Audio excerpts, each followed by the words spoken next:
ਸਾਹਿਬ ਸ੍ਰੀ ਗੁਰੂ ਅੰਗਦ ਦੇਵ ਜੀ ਮਹਾਰਾਜ ਦੇ 2 ਸ਼ਲੋਕ 21ਵੀਂ ਪੌੜੀ ਦੇ ਨਾਲ ਗੁਰੂ ਨਾਨਕ ਦੀ ਦੂਸਰੀ ਜੋਤ ਧੰਨ ਗੁਰੂ ਅੰਗਦ ਦੇਵ ਜੀ ਮਹਾਰਾਜ ਇਸ਼ਕ ਤੇ ਆਸ਼ਕੀ ਦੀ ਗੱਲ ਕਰਦੇ ਨੇ। ਆਸ਼ਿਕ ਕੌਣ ਹੈ? ਵਾਸਤਵਿਕ ਇਸ਼ਕ ਕੀ ਹੈ? ਜੇ ਘਿਰਣਾ ਪੈਦਾ ਹੋਣ ਦੇ ਕੁਝ ਕਾਰਨ ਨੇ ਤਾਂ ਫਿਰ ਇਸ਼ਕ ਵੀ ਕਿਸੇ ਕਾਰਨ ਤੋਂ ਪੈਦਾ ਹੁੰਦਾ ਹੋਵੇਗਾ। ਜੇ क्रोध पैदा होने दे कुछ कारण ने तो वो प्रेम का भी लाजमी कोई कारण है, लाजमी कुछ न कुछ कारण है। 2 तरह का इश्क है, इश्क मिजाजी, इश्क हकीकी। सच दा प्रेम, जगत दा प्रेम। एक आलम का कहना है कि जब हुस्न नहीं तो इश्क भी पैदा नहीं होता, बुलबुल गिले दीवार पर शायदा नहीं होता। अगर दीवार देते एक बड़ा खूबसूरत गुलाब का फुल बना दईए, बड़ा सोहना रंग पा दईए, बुलबुल ने नगमे नहीं गाने, उसने चहचहाना नहीं। इश्क हकीकी हुसन मंगदा है, इश्क हकीकी जिंद जान का सुहपण मंगदा है। जे मिजाजी दुनिया च ऐसा है तो हकीकत दे च भी ऐसा है, सच दी दुनिया च भी ऐसा है। अगर प्रभु सोना ना होंदा, खूबसूरत ना होंदा, किसने प्रेम पाना सी। यही कारण है कि साडे देश दे वैदिक ऋषियां ने कहा सत्यम शिवम सुंदरम। वो सत्य है, वो प्रकाशमान है, वो सुंदर है। इसे नूं गुरु नानक देव जी महाराज ने कहा है सत सुहान सदा मन चाओ। वो ते सुहान है, वो ते सुंदर है। तो इश्क ते खूबसूरती दा आपस दे तालमेल है। एक नूं हटा दो, दूसरा अपने आप हट जाता है। सुंदरता नूं एक पासे कर दो, प्रेम एक पासे हो जाएगा। हुसन एक पासे कर दो, इश्क एक पासे होवेगा। इश्क ते हुसन दा चोली दामन दा साथ है। फर्क सिर्फ इतना है कि कोई संसार नाल प्यार पा बैठदा है, कोई निरंकार दे नाल। ते संसार दे उस चीज नाल बहुता प्यार हो जाता है जो बहुत खूबसूरत दिखाई देवे। ये गल वखरी है कि वो खूबसूरत है या नहीं, देखण दी गल है। अगर वो खूबसूरत दिखाई दे रही है तो प्रेम ते पएगा, प्रेम पैदा होगा। क्योंकि जो खूबसूरत है वो खिंच पाती है, जो सोहनी है वो कशिश पैदा करती है, और कशिश करके मन बार बार याद करता है, और वही याद प्रेम बन जाती है, वही याद इश्क बन जाती है। मैं फिर अर्ज करा, अहंकार पैदा होने के भी कुछ कारण ने। कुछ स्तंभां दे उत्ते अहंकार खड़ा है, किसी बुनियाद ते ही लोभ खड़ा है, क्रोध खड़ा है। तो इश्क दी कोई बुनियाद होनी चाहिए। यह गल वखरी है कि अज तक के दार्शनिक लोग कुछ बुनियाद मनते नहीं रहे। वो कहते ने इश्क अपने आप हो जाता है, अपने आप कुछ भी नहीं पैदा होता। परिपूर्ण परमात्मा ने हर चीज का बीज पहले पैदा किया है। बीज तो बिना कुछ भी नहीं पैदा होता। ये सिर्फ क्यास आराइयां हो सकती ने, सिर्फ मनुख की कल्पना हो सकती है कि इश्क अपने आप पैदा होता है, कतई अपने आप नहीं पैदा होता। इश्क की भी बुनियाद है सुहपण, खूबसूरती, कशिश पैदा कर दी है, खिच पैदा कर दी है, और यही खिच प्यार बन जाती है। जब दैवी सुंदरता दी कशिश अंदर पैदा होवे, वो जो प्रेम है अमर है, वो जो प्रेम है सदैवी है, वो जो प्रेम है व्यापक है। पर इस तो इलावा जे संसार दो स्वप्न कशिश पैदा करे, एक ते ए प्रेम अमर नहीं। क्योंकि संसार दा स्वप्न सदैवी नहीं है, आज है कल नहीं होगा। तो जैसे खूबसूरती ढलेगी कशिश ढल जाएगी, कशिश गई तो चिंतन मिट जाएगा, चिंतन मिटया तो प्रेम मिट गया। बड़े बड़े प्रेम दे महल पाताल दे गिरदियां होया देखण नूं आउंदे ने। क्यों कि उस प्रेम दी बुनियाद ही हिल जाती है।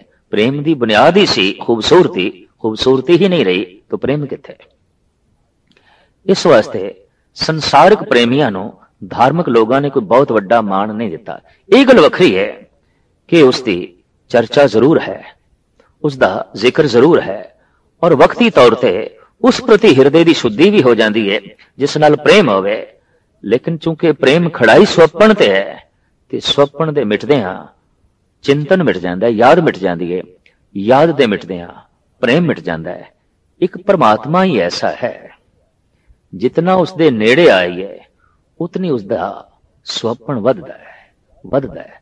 जितना उसनू याद करिए उतनी होर कशिश वधदी है, होर खूबसूरती सामने आउंदी है। और इतना महान सुंदर है कि सारी सुंदरता पकड़ दे च भी नहीं आउंदी। फिर उसकी सुंदरता व्यापक है, उसकी सुंदरता सदैवी है। इस वास्ते आखे ए प्रेम सदैवी है, बाकी आरजी ने, वक्ती ने, अज है कल नहीं। तो संक्षेप विच अर्ज करिए, सदैवी प्रेम ते परमात्मा दा है। और गुरु गोबिंद सिंह जी महाराज जैसी हस्ती थे यह भी फरमान करते हैं कि परमात्मा स्वयं एक प्रेम है। जतर ततर दिशा विसा होए फैले हो अनुराग, वो जिधर किधर प्यार रूप होके छाया है, प्रेम रूप होके छाया है, हर पासे प्रेम ही प्रेम। तो साहिब श्री गुरु अंगद देव जी महाराज जो गुरु नानक दे प्रेम दे पै गए सन, दैवी गुणा दे प्रेम करके आप प्रभावित होए, सदीवी प्यार आप दी झोली च पिया। तो जिसने सदीवी प्यार चखिया है, हकीकत देखते प्यार की व्याख्या भी वही कर सकता है, प्यार नू बयान भी वही कर सकता है। तो साहब कह रहे ने, एक ने ही आसकी दूजे लगे जाए, एक आदि आशकी। एक इस तरह का प्रेम कि खिच एक तो बिना दूजे दी भी है। अगर दो तरफी खिच है, इसनू इश्क नहीं कहना चाहिए। परमात्मा की भी खिच है ते संसार की भी खिच है। ये जो इश्क है ये सदैवी नहीं, ये किसी वासना ते खड़ा है। मनुख ने वासना का ही संबंध संसार नाल जोड़िया है, और वासना का ही संबंध निरंकार नाल भी जोड़ सकता है। उस तो भी किसी वासना की पूर्ति करनी है। प्रेम दे च मंग नहीं, प्रेम दे च कुर्बानी है। ये ठीक है कि परमात्मा नू असी कुछ दे नहीं सकते, लेकिन कुछ दिते बिना, अर्पण कीते बिना प्रेम की सुगंधी फुटती नहीं। यह गल वखरी है कि साडे कोल देण वास्ते कुछ भी नहीं है, लेकिन समर्पण ते कर सकते हैं। असी अपने आप नू समर्पण ते कर सकते हैं, तो प्रेमी समर्पण कर देंदा है। वो कहता है, हे प्रभु हुण मैं तेरे हत्थां विच हां, हुण तेरी मर्जी है, जिस तरीके नाल मैनू चला। प्रेम दे च मंग आ गई तो प्रेम वासना बन गई, और ये प्रेम टूट जाएगा। मंग पूरी हो गई तां भी प्रेम टूट जाएगा, मंग ना पूरी हुई तां भी टूटेगा, दोवां हालतां दे टूटेगा। तो साहिब कहते एक आदा इश्क कि दूजी कशिश भी अंदर मौजूद है। नानक आशिक कांडिए सद ही रहे समाए। आशिक ते ओही आखे जा सकते ने जो सदा सदैवी परमात्मा दे च लीन रहिंदे ने, उसदी याद दे च महू रहिंदे ने। और ये आशिक नहीं केड़े चंगे चंगा कर्म ने मंदे मंदा होए। कुछ ऐसी घटना घट गई जिस तो दुख मिलया, और कुछ ऐसी घटना घट गई जिस तो सुख मिलया। एक नू आख्या, हे परमात्मा तू चंगा कीता है, ते एक घटना नू आख्या तू माड़ा कीता है। जिस तो चंगा ते नाल माड़ा दिखाई देवे, गल स्पष्ट है उस नाल प्रेम नहीं। जिस नाल प्रेम होवे उस दे च कुछ भी माड़ा नहीं दिखाई देंदा। असीं ते संसार दे तल ते ही देखते हैं कि जिस नाल खिच है, जिस नाल पकड़ है, उस दे औगुण भी गुण दिखाई देंदे ने आम संसार दे च। और जिस नाल नफरत है, जिस नाल घृणा है, उस दे गुण भी अवगुण दिखाई देंदे ने। तो परमात्मा दे कोई अवगुण ही नहीं, गुण ही गुण ने। उस तो जो कुछ भी होवेगा चंगा ही होवेगा। साहिब गुरु अर्जन देव जी महाराज ते फरमान करते हैं, उसते होए किछ ना ही बुरा। परमात्मा तो बुरा हो ही नहीं सकता, वो कभी बुरा किसी का करता ही नहीं। लेकिन मनुख ऐसा सोचे कि ये तू चंगा कीता, ये तू माड़ा कीता। एक नादान बच्चा ऐसा मां प्रति भी समझ लेंदा है, मासूम इयाना खेडदा पिया, पर अग दे च हथ पाना चाहता है, मां पकड़दी है, रोंदा है, तड़पदा है। अंदरों मां नू दुश्मन भी समझ बैठता है, पर नहीं, अगर मां खुल दे देवे ते अग दे च हथ पाण दे देवे, उस वक्त ये दुश्मन है। ये जो हथ रोके है दुश्मन नहीं है। मां दे अंदर ते ममता है, पर नादानी ना समझी कारण बच्चा मां नू दुश्मन समझ बैठता है। इसी तरीके नाल आम ना समझ बंदे कई दफा कह देंदे ने, हे परमात्मा ये तू चंगा नहीं कीता, ये तू चंगा कीता है, ये तू चंगा नहीं कीता। तो गुरु अंगद देव जी महाराज फरमान करते हैं, चंगे चंगा कर्म ने मंदे मंदा होए, आसक ए ना आखिए जे लेखे वरते सोए। इस तरह का जो लेखा करता है भी ये चंगा है ते ये माड़ा है, इस तरह के लेखे च जीण वाला मनुख आशिक नहीं है, रब दा प्रेमी नहीं है। दूजा श्लोक साहिब गुरु अंगद देव जी महाराज दा, सलाम जवाब दोवें करे मुंडो गुत्था जाए। सजदा भी करता है, मत्था भी टेकदा है, झुकदा भी है, लेकिन किसे किसे हुक्म दे अगों, किसे किसे बचन दे अगों सीधा खड़ा भी हो जाता है, इनकारी हो जाता है, नहीं ये मैं नहीं मनना। किसे वक्त सलाम करता है, किसे वक्त जवाब देता है। जिसदा सलाम जवाब ते खड़ा है उसदा सलाम पखंड होगा। जिसदा प्रेम किसे मंगते खड़ा है वो प्रेम नहीं, वो ते वासना है। सलाम जवाब दोवें करे मुंडो गुत्था जाए, उते मूल तो ही टुट गया जिस दे सलाम दे नाल जवाब है, नानक दोवें कूड़िया थाए ना काई पाए। इसदा सलाम भी कूड़ा है, इसदा जवाब भी कूड़ा है। ये दोवें गल्लां इसदियां कूड़ियां ने, ये प्रभु दी दरगाह विच स्थान नहीं प्राप्त कर सकदा। पौड़ी जित सेविए सुख पाइए सो साहिब सदा संभालिए। जिसदी सेवा कीतियां सदैवी सुख दी प्राप्ति होवे, उस प्रभु दा चिंतन लाजमी ते सदैवी करना चाहिए। परमात्मा दी सेवा की है उसनू याद करना, परमात्मा दी सेवा की है उसदे गुणां दी विचार करने, परमात्मा दी सेवा की है उसदा चिंतन करना। बाकी उसदी सेवा इस रूप दे च नहीं जैसे कि असी जगत दे च करते हैं, क्योंकि वो मुताज नहीं, वो लोड़वंद नहीं, बस सिर्फ उसनू याद करना है। तो याद भी क्यों करिए, उस नाल संबंध जुड़ जाता है। अगर जड़ा नू भुल जाए, दरख्त शाखा जड़ा नू भुल जान, किस तरह रह सकणगियां। इस तरीके नाल परमात्मा नू कोई भुल जाए, उहदा ते मूल सता नाल ही संबंध टुट जाता है। इस वास्ते साहिब कहंदे ने, याद करदियां ही मूल सता नाल संबंध जुड़दा है। तो सेवा करनी की है, उसनू याद करना। फिर सतगुरु गुरु नानक देव जी महाराज फरमान करते हैं, एक गल चेते रख मनुख, जित कीता पाइए अपना सा घाल बुरी क्यों घालिए। तू अपना कीता आप भोगेगा, दूजा तीजा चौथा पंजवा नहीं भोगेगा। इस वास्ते बुरी घालना प्रति सुचेत रवी, सावधान रवी। जो तू बीज रहे हैं ये तू वड्डेगा, लाजमी वड्डेगा। हो सकता है कि जमीन दे उत्ते बोवे कोई ते वड्डे, कोई दरख्त कोई लावे ते फल कोई खावे, ऐसा असी देखते हैं। लेकिन धार्मिक दुनिया विच ऐसा नहीं है। इत्थे ते जो बीजदा है ਉਹੀ ਖਾਂਦਾ है। एक आलम का कहना है, जो तू बीज चुके हैं हुण मेरे कोल कोई इलाज नहीं कि तू उसका फल ना भोगे। यार राह खुद करदा राह इलाज नेस्त, करदनी ख्वैश ओ आमदनी पेश। जो तू कर चुके हैं वो तेरे सामने आने वाला है, जो तू बीज चुके हैं वो तेनू खाना पड़ेगा। कारण प्रभु का एक नियम कि आप बीज आपे ही खाए, इते कर्म भूमि है। तो साहिब गुरु नानक देव जी महाराज फरमान करते हैं, जित कीता पाइए अपना सा घाल बुरी क्यों घालिए। ऐसी बुरी घालना नहीं घालनी चाहिए। तो बुरी घालना केड़ी है, जो दूजे ਲਈ बुरी होवे ਉਹੀ बुरी घालना है। मेरे कीते दे नाल किसी नू किसी भी तल ते हानि पहुंचे, किसी दा किसी भी तल ते बुरा होवे, बस ਉਹੀ बुरी घालना है, और कोई बुरी घालना नहीं है। इस वास्ते सतगुरु कहंदे ने, इस तरह की अगर बुरी घालना तू घार ले जिस नाल किसी दा बुरा हो जाए, आर्थिक शरीरक मानसिक या उसका धार्मिक कुछ भी उसकी हस्ती नू चोट पहुंचे, तो महाराज कहते हैं ये चोट वापस आवेगी। ਇਹ ਤੈਨੂੰ भोगनी पैगी।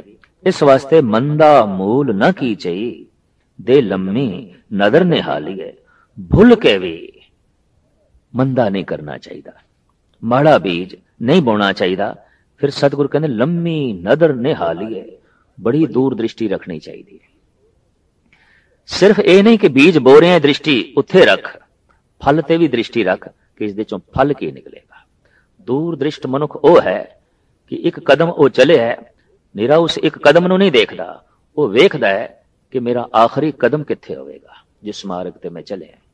जो बीज मैं बोया है इहदा फल की होवेगा, बस दूर दृष्टि दी ये पहचान है कि वो कर्म करन लगिया उसदे फल नूं वेख सके। इस तरह दे मनुखां नूं कहंदे ने दूर दृष्ट। आम जिहड़ी ये कहावत होंदी है फलाना बंदा दूर दृष्ट है, फलाना बंदा दूर दृष्ट है, कतई नहीं। दूर दृष्ट वो है बोंदा पे है बीज, लेकिन दृष्टि फल ते है। चले है एक कदम, लेकिन दृष्टि मंजिल ते है, भाई ये पैर मेरे पहुंचणगे किथे। इस वास्ते साहिब गुरु नानक देव जी महाराज दा फरमान है, बहुत लंबी दृष्टि रख, मंदा मूल न की चई, दे लम्मी नदर ने हालीए।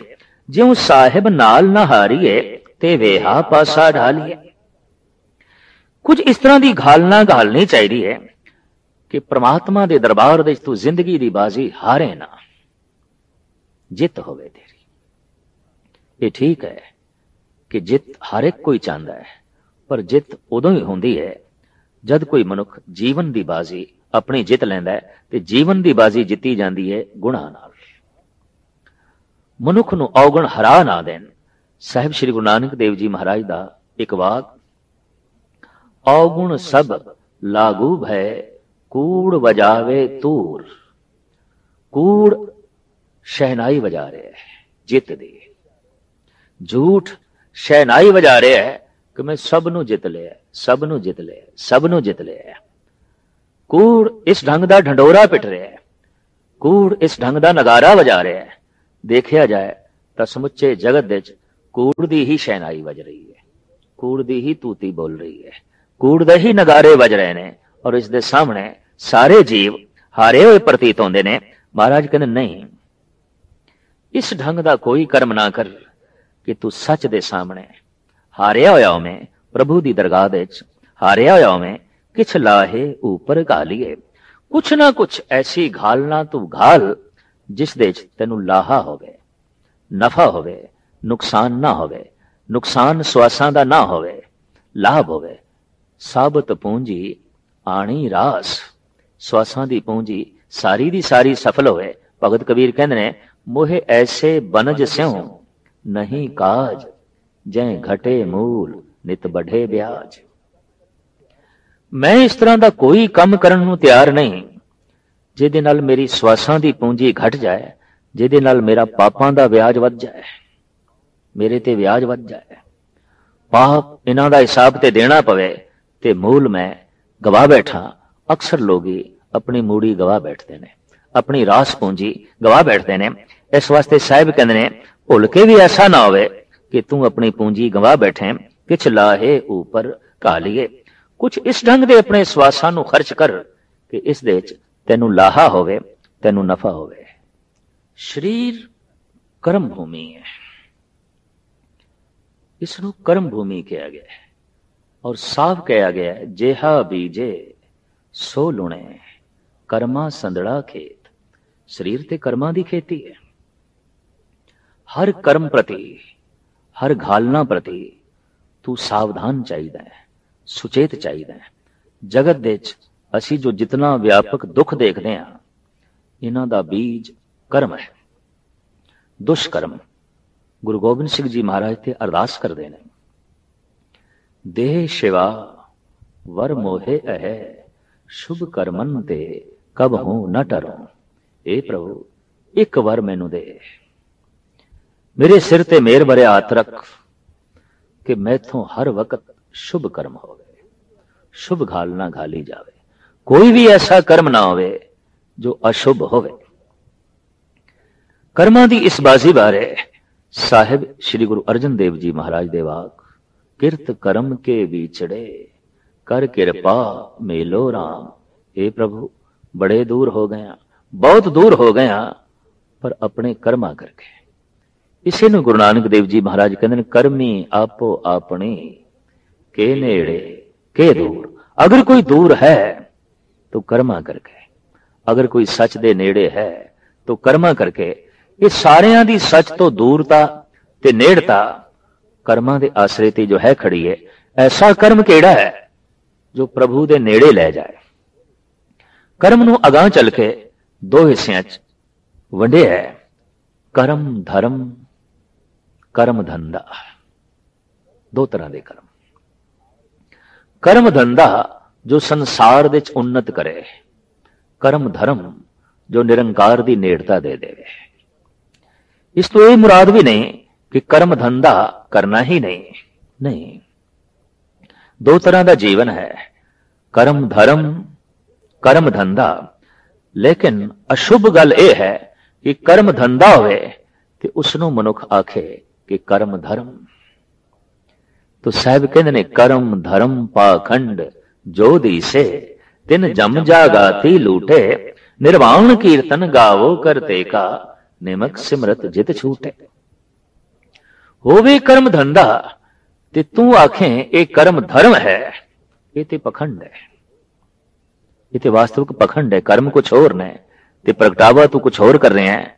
हां कर्म धंधा है ते उसनू आख एक कर्म धंधा है, कोई गुनाह नहीं, कोई पाप नहीं। पर कर्म धंधा है ते तू आखे कर्म धर्म है, ये ते गुनाह है, ये ते पाप है। कर्म धंधा उस वक्त आउंदा है जद कर्म दे नाल कामना जुड़े। कर्म धर्म उदों होंदा है जद कामना तो रहत होवे। साहिबां दा फरमान, कर्म करत होवे नह कर्म, तिस बैसनों का निर्मल धर्म। निर्मल धर्म तो यही है कि कर्म नाल कोई कामना नहीं। साहिब कहते ने कि सेवा करत होए नह कामी, तिसको हो परापत स्वामी। जद कोई कर्म नाल कामना तोड़ देंदा है तो उसनों स्वामी दी प्राप्ति आउंदी है।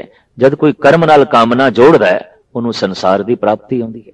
जितने वड्डे कर्म ते जितनी वड्डी कामना उतनी संसार दे च गति हो जाती है, उतनी संसार दे च प्राप्ति हो जाती है। और जितने वड्डे कर्म ते जितनी वड्डी उस दे च निष्कामता, परमात्मा दी नेड़ता उतनी नसीब हो जाती है। धार्मिक जगत दे च जिहड़े धार्मिक कर्म आखे जाते ने, अगर उन्हां दे च भी कामना है तो गुरु अर्जन देव जी महाराज कहते ने, इन्हां कर्मां करके तू परमात्मा दे नेड़े नहीं जा सकेगा, मिलाप नहीं होवेगा। पाठ पढ़ियो और वेद विचारियो, निवल भयंगम साधे, पंच जनासों संग न छुटक्यो, अधिक अहम बुध बाधे, प्यारे इन विध मिलन न जाई, मैं किए कर्म अनेका, हार पर्यो स्वामी के द्वारे, दीजे बुद्ध विवेका। इस तरीके दे कर्मां नाल मिलाप नहीं होने लगा। इन विध मिलन न जाई, भावें तू पाठ कर रहे हैं, पूजा कर रहे हैं, ये सारे शब्द सतगुरु कहते हैं, भावें तू तीर्थां ते जा रहे हैं।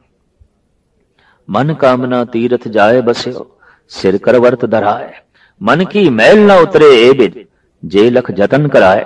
कामना करके तीर्थ ते जा रहे हैं, कामना करके दान पुण्य कर रहे हैं। कनक कामनी है वर गैवर, बहु दान दतारा, अन्न वस्त्र भूम बहु अर्पे, न मेरिए हर द्वारा। इसका यह मतलब नहीं कि सब कुछ नहीं करना, करना है। अगर इस दे नाल कामना है तो इनू आख कर्म धंधा। चाहे वह तीर्थां दा रटन है, चाहे वह दान पुण्य है, चाहे वह पाठ पूजा है, एक कर्म धंधा है। और कामना एक पासे कर देंगे, कर्म धर्म। और जदों कोई मनुख कामना एक पासे करता है ते कर्म करता है, कर्म इतना शुभ होता है, उसे वक्त परमात्मा का मिलन हो जाता है। उसे वक्त तत् छिन्न निर्वाण कीर्तन गाओ करते का, निमक सिमरत जित छूटे। कामना नु एक पासे करके उसकी कीर्ति गायन कर, एक निमक दे बंधन टुट जाणगे ते प्रभु दा मिलाप हो जाएगा। साहिब कहते ने, इस वास्ते तू सोच बहुत गहराई नाल कि तेरा कर्म कामना दे नाल लिपड़िया होया ते नहीं, ते तू धारणा ये बनाई होवे कि एक कर्म धर्म है, तो फिर ये पखंड होवेगा। साहिब श्री गुरु नानक देव जी महाराज कहते नहीं, किछ लाहे ऊपर घालिए, ऐसा कर्म कर जिस दे नाल तेनू लाहा मिले। ते लाहा सब तो वड्डा है परमात्मा दे नाम दा, नुकसान सब तो वड्डा है ਕਿ ਮਨੁੱਖ ਅਧਿਆਤਮਕ ਰਸ ਗਵਾ ਬੈਠੇ। ਰੋਜ਼ ਰੋਜ਼ ਇਹ ਨੁਕਸਾਨ ਹੋ ਰਿਹਾ ਹੈ, ਦਿਖਾਈ ਨਹੀਂ ਦੇ ਰਿਹਾ। ਸਤਿਗੁਰੂ ਤੇ ਇੱਥੇ ਤੱਕ ਕਹਿੰਦੇ, ਲਾਹੇ ਕੋ ਤੂੰ ਢੀਲਾ ਢੀਲਾ, ਟੋਟੇ ਕੋ ਬੇਗ ਉੱਠਦਾ ਆਇਆ। ਨਫੇ ਲਈ ਤੇ ਤੂੰ ਬਿਲਕੁਲ ਆਲਸੀ ਹੈ, ਢਿੱਲਾ ਹੈ, ਤੋੜ ਨੁਕਸਾਨ ਲਈ ਭਜਿਆ ਫਿਰਦਾ ਹੈ। ਮਨੁੱਖ ਦੀ ਜੀਵਨ ਭਰ ਦੀ ਭੱਜ ਦੌੜ ਅਧਿਆਤਮਕ ਨੁਕਸਾਨ ਹੀ ਪੈਦਾ ਕਰਦੀ ਹੈ। ਅਧਿਆਤਮਕ ਖੁਸ਼ੀਆਂ ਸਭ ਲੁੱਟ ਜਾਂਦੀਆਂ ਨੇ। ਸਬਰ, ਸੰਤੋਖ, ਚੈਨ, ਸਕੂਨ सब चला जाता है। प्राप्त की होया? अगर ये सब कुछ चला गया तो प्राप्त की होया? सिवाय नुकसान तो होर की पल्ले पे है। इस वास्ते साहिब श्री गुरु नानक देव जी महाराज फरमान करते ने, कुछ ना कुछ ऐसा कर्म कर जिस दे नाल तैनू सकून, सबर, शांति, आनंद दा जिहड़ा लाहा है ये प्राप्त हो।